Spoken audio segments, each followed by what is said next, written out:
हड्डियों पर नक्श, शेर, हिरन, उकाब समेत दीगर दीदा ज़ेब आराशी अशिया ऊंट और गाय की हड्डियों की तराश खराश के बाद वजूद में आई हैं।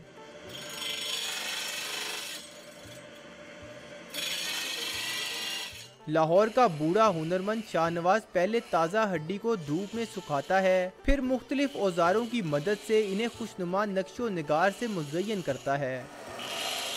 ऊँट की हड्डी पे भी काम करते हैं, गाय भैंस की हड्डी जो निहारी और बोंग पाए बाज़ार में बिकते हैं, ये उसकी हड्डी भी इस्तेमाल करते हैं हम। अब हर किस्म का डेकोरेशन पीस मैं बनाता हूँ।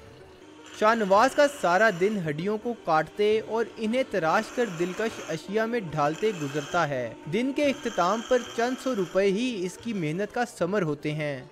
महंगाई का दौर है, लोग कहते हैं कि जी पैसे कितने देंगे।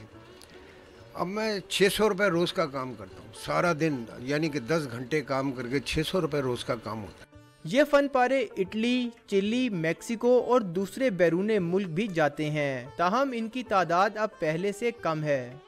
शाहनवाज को लगता है कि मुल्क में अब ये फन दम तोड़ रहा है।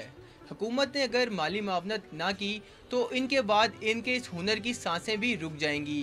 कैमरामैन अदनान इकबाल के साथ मोहम्मद तैमूर, डॉन न्यूज़, लाहौर।